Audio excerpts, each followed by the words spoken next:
All right, Brig. Let's get into our Mount Rushmore here for the Okay. Blue Jays. I'm gonna let you go first today. What? So what? Yeah, yeah. That's so I'm nice of you. I'm deferring, so you can. I'll let you go first. Who do you Wow. have first on your Blue Jays Mount Rushmore?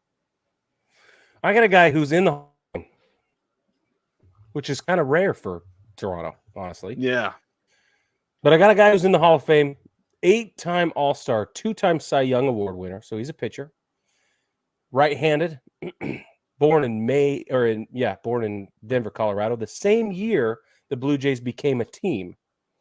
This player has his number retired by the Blue Jays organization, number 32, Roy Halladay. I have Roy Halliday as well, as you would expect. I would expect. You don't say. Yeah, yeah. So one thing. So I initially I wasn't gonna select. I wasn't gonna pick Halliday, Yeah, um, because his Hall of Fame plaque has a Phillies hat on it. So he yeah, went it does. in the Hall of Fame as a Philly. But then I looked at his baseball reference profile, Yeah, and the fact that he spent 12 years in Toronto, I'm like, yeah, okay, that was like legitimately his prime. He still had it with yeah, the Phillies, yeah. You did. obviously, Yeah, but those were his prime years, like leading uh leading the league with a 762 win-loss percentage in 2006, leading the league in WHIP in 2008 with 1.053, um, leading the league with in home runs per nine in 2002 with zero point 0.4, that's and amazing.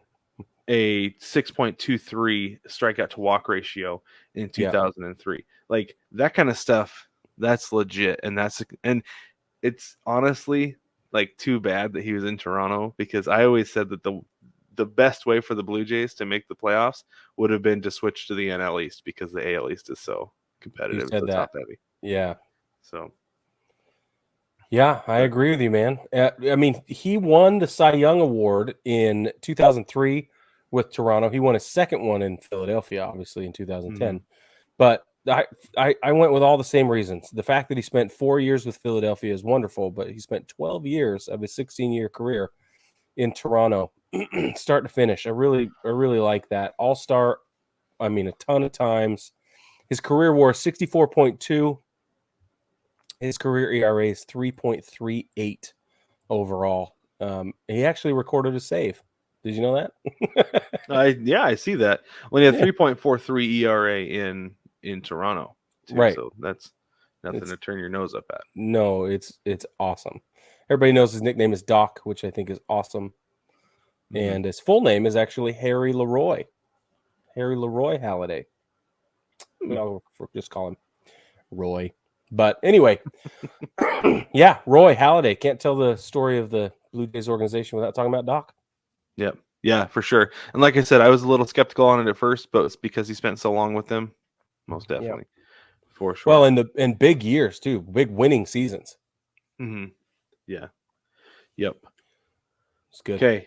I'm gonna go with my first guy. I feel like regardless of a guy's career, um, like the numbers that he's put up between whenever he was playing and whatever else, right? If a Yeah. guy um has an iconic moment, one that you would want to make a statue out of. Like for instance, the Seattle Seahawks fans are trying to get a a statue made of Richard Sherman with the tip that sent them to the Super Bowl the first year, Yeah. the year they won. Yeah. Um, to me, because of that, Richard Sherman belongs on the Mount Rushmore, like Yeah. automatically. And for the same reason, I have to put Joe Carter on the Mount Rushmore, Oh wow, really? because the 93 game 6 walk-off homer to win the World Series, Yeah. that's pretty awesome. That is a It is big time awesome. moment. Everybody's going to know who he is, and one single moment can get a guy on a Mount Rushmore, in my opinion, and that's the one single moment that will get Joe Carter on the Mount Rushmore for no other Yeah. reason, Right. because he accomplished the ultimate feat, in my opinion, Yes. that Every kid is in their room in their backyard, bases loaded, 2 outs, bottom of the ninth, down 2, whatever, Yeah. And he did it. He lived it. So That's I awesome. think you got to put Joe Carter on there. I love that. I hadn't thought about Joe Carter particularly in that way, but I mean, you make a very compelling argument, my friend. Well, I try most of the time to do so. You should. You should. How long did he play for Toronto? I mean, I know he played for like 20 years, but I don't know. well, I'm trying to find out Baseball References running 16 awfully years. slow. Look, he There played you for go. Toronto 91, 2, 3, 4, 5, 6, I have 7 and years. 7. Yep, I've got 7 years from again like 91 to 97. And those are the World Series years as well. And they were his 93. his peak years too, because he was an all-star 5 times during that time. So yeah, MVP voting, top 3, top 5, yeah, a couple times in there as well. Yeah. Wow, it's great. Yeah, but I don't think anything trumps a walk-off home run to win the World Series, because that's the ultimate. That's the mountaintop right there, man. Like, good. maybe Well, you make the mountaintop his head. I don't know. The Mount Rushmore mountaintop. Peak Carter. Awesome. Carter Peak, that's what you call it. Carter Peak. Oh, All right. That's exquisite. Okay. All right. All right. Go ahead with one more, then we'll take a break. Who you got? All right. For the similar reasons to yours about the iconic moment, and I know it's been a little bit more recent, but I want to talk about a guy who was not exclusively with Toronto, which, I mean, exclusive player is my favorite. He spent 10 years with the organization, though. Clearly, I mean, that was the bulk of his career. 6-time All-Star, 3-time Silver Slugger. I feel like he's a Hall of Fame candidate in a lot of ways. Joey Bats. I'm talking about Jose Bautista. And you talk about, do you really? Yeah. I do. Yeah. Talk about iconic moments, right? Where he's been there and he's slogged through some really rough seasons, but he's also been involved in the turnaround of those rough seasons. And I think that for those reasons, I mean, that alone carried the team, big time leadership guy, all-star, all with Toronto, MVP voting top 5, like 2 or 3 times, Silver Slugger Award, all that. It's great. It's really great. But he's played for everybody. Yeah, that's the thing. I forgot how many teams he had played for before he got to Toronto. I mean, he was in Baltimore. He was with the Royals, the Pirates, and then he ended up in Toronto and stayed there for a while. He's there for 10 years, and then 10 years. And then, we saw him with the Braves, Mets, and Phillies. But this is one thing that's crazy, is that there was a lot of people who are like I remember at the time when he was hitting a bunch of home runs, that is like, test the dude. And I'm sure that he was getting tested, because there was a lot of people who are like, he has to be on PEDs, but he never tested positive. Nope. There was never any suspicion, besides people being suspicious, right? Astounded. Which, by how good he was. Yeah, exactly. And so I think that's a big deal too, with the dude to play the way he did. I mean, he led the league in home runs twice, 54 and 43 in 2010, 2011, respectively. And again, an outstanding, iconic moment where he hit that home run and the bat flip. Like, that moment for me. I was just like, oh, huge. We need more of that, first off. And second, it was literally, to me, like a breaking through of the franchise to being relevant and having the attitude that is required to win once again. Yeah, I agree. So, because for a while there, the Toronto Blue Jays organization, at least league wide, sort of had that once Montreal no longer had a ball club, everybody was like, oh, well, at least they still have the Blue Jays. And that was kind of their notoriety, right? It was like one Canada team. But then they won back-to-back World Series, and then they went, and now they're a contender in the East all the time, and they're a huge problem. So, yeah, and they're going to be for a good while too, because of the guys they have on that roster. Yeah, they are. And Bautista, I think, is a big part of that. So, yeah, I agree. I absolutely agree with you. Let's take a quick break. When we get back, Brig, you have 2 left. Is that right? You have 2 left. I only have 1 left, because we've doubled up on 2 so far. So we'll take a quick break, and we'll get back, and we will finish those off.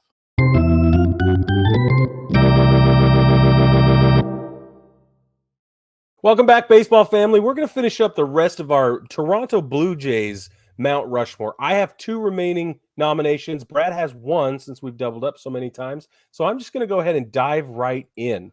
The pick I'm going to go with is 7-time All-Star, also a pitcher, by the way.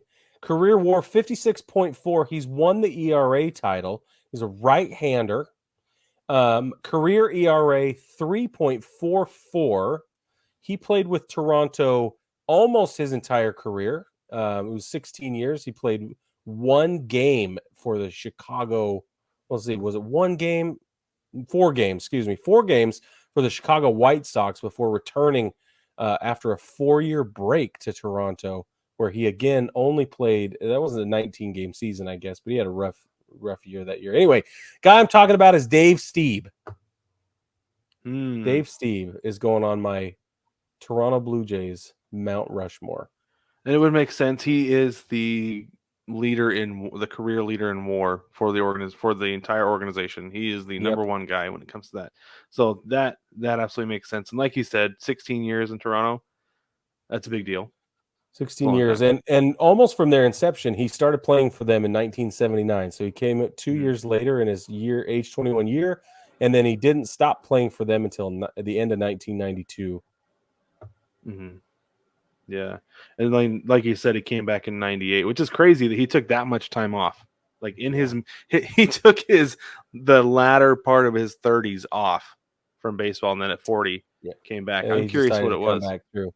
Yeah, no, it's I I have no idea what it was actually, and it's kind of sad because he missed the playoffs. Let's see, his last year was 92 and 93. Actually, he was part of both World Series victories. I was going to say no, he wasn't. So he wasn't on the team with the 92 World Series, and then in '93 was he not? He was. Yeah, and then '93 he was with the White Sox. That's what I was thinking. Yep. Yeah. Why was he not on the team in '92? I don't know. He may not have been on the postseason roster for whatever reason. Yeah. Well, it looks like just based on the numbers, it looks like he might have got injured because things started to slip away fast. He went 21 games in '92 and then 4 games in '93, and then those 4 years off. So something must have been wrong. But anyway, Dave Stieb, there's my crazy. guy. That's crazy because I just looked it up to see why he missed those 5 years. Yeah, and it doesn't say. Really? Yeah. So I don't know. So whatever. It's interesting. It's really interesting. But that's a solid pick. He was one of the first guys I clicked on because he is the career leader in WAR for the Blue Jays. But he is not on my Mount Rushmore. I have one more guy if you're ready for him, Brig. I'm not ready because did you know he had he threw a no-no for them as well? Oh, he did? Yep. Look at that. Anyway. Okay, now I'm ready. Okay. So this is a guy who has 5 All-Stars. He was part of the 93 World Series team. It's 4 Gold Gloves. He did play for quite a few teams. He played 12 years in Toronto. He also played for the Padres, Mets, played in Cleveland, Cincinnati, played for the Yankees, and also for the Brewers. Just 1 year for everybody there except for the Padres. Played 2 years as all for the Padres. But this is a guy who came up with the Blue Jays and was a staple for them really on the left side of the infield, middle left side of the infield as well. This is Tony Fernandez. Ooh. So Tony Fernandez is a guy I specifically remember having a baseball card for growing up. And so it was one of those things where it's like I asked my dad, I was like, is he a good player? He's like, yes. Yeah, he's a very good player. Very good. And so he was one who I had familiarized myself with in the mid to late 90s when he was he didn't play in 96. In 95, he was with the Yankees. And I remember seeing him on that team as well during the playoffs. And then also seeing him for the Indians because the Indians were a team that stuck in my mind after 95. And then again in Toronto because I knew about the shortstop position and shortstop second base position specifically in Toronto because of Roberto Alamar. So Tony Fernandez is a guy that I actually remember watching, like seeing him around, watching in the mid to late 90s. But I don't know. I just feel like somebody who was with the team for that long, for 12 years. He never led the league in anything. Like I said, 5-time All-Star, 4-time Gold Glove, not super remarkable, but on the other hand, he played a significant role with the team as an infielder, and then also was part of the World Series team and the longevity. And when he passed away, a lot of people talked about the role that he played on that team and that he was an important piece to them actually winning the World Series. Yeah. So that's why I would go with Tony Fernandez. And if you want to talk about WAR with him, 45.3 career WAR, and most of that comes with his time with the Blue Jays as well. Mm-hmm. Nice. Okay, Brig, bring us on home. Okay. I might shock you here, actually. Okay. You shocked me. I did not see you go in that direction. I'm going to talk about a guy who's in the Hall of Fame. Okay. 12-time All-Star, 2 World Series championships, both of them in Toronto. 10-time Gold Glove, ALCS MVP, All-Star MVP, 4 Silver Slugger awards, a career WAR of 67.0, career batting average 300, and also a middle infielder, second baseman Roberto Alamar. Now, I can hear the issues people are having. He only played 5 seasons in Toronto. That's why he's not on mine. That is the reason he wasn't on mine. I got it. I can hear it. It makes perfect sense to me. He averaged 90 runs and 41 steals in his 5 seasons in Toronto. He batted .307 over those 5 seasons in Toronto. He won 5 Gold Gloves in his 5 seasons in Toronto. He finished 6th in MVP voting 3 times while he's with the Blue Jays. And he was part of both back-to-back World Series championships. In the ALCS 1992, he had a slash line of 423, 464, 692. You can't tell me that they make it all the way back-to-back without Roberto Alamar. I think he's instrumental in their World Series victories. I think that makes him a suitable addition to the Mount Rushmore. Yeah, I mean, I went to him first, honestly. He was the first guy I went to because, like I said, name recognition. Another guy I specifically remember watching and specifically remember seeing his baseball card in Toronto. His baseball reference picture has him in Toronto. But like I said, my only hang up with him was only 5 years in Toronto. I know, but 5 years without him, who knows? Yeah. Maybe they don't. Right. Maybe those seasons don't go the way they went. Arguable. Yeah, I think you're right, and I'm not gonna poo-poo it. I'm not gonna yuck your yum on it because I think it makes perfect sense. Well, thank you. Yeah, I still think it's very nice of you. Actually, this is really nice. So I'm looking at his Hall of Fame plaque, and I just want to see what he put on. It looks like he's wearing He looks like he's wearing a Blue Jays cap. Is he? He's wearing a Blue Jays cap on his Hall of Fame plaque. Nice. He sure is. So, well, he ought to be because I do remember him. I remember him playing in Cleveland, and he and Omar Vizquel. That was a absolutely lightning, electric middle infield. But I think his best years came in Toronto. Yep, I agree. Yep. Oh, and that's right. I forgot he played in Baltimore as well before he went to Cleveland. Oh man, those years in Baltimore are something else. But anyway, he started baseball family. San Diego, didn't he? He did. Yeah, he started in San Diego. But baseball family, let us know what you think about our nominees for the Blue Jays Mount Rushmore. Was there anybody we left off? Was there anybody who was a stretch? Let us know what you think by jumping in the mailbag on baseballtogether.com and click the link for the mailbag. You can send us an email or message there to let us know what you think about that, or you can comment on the YouTube videos if you so choose.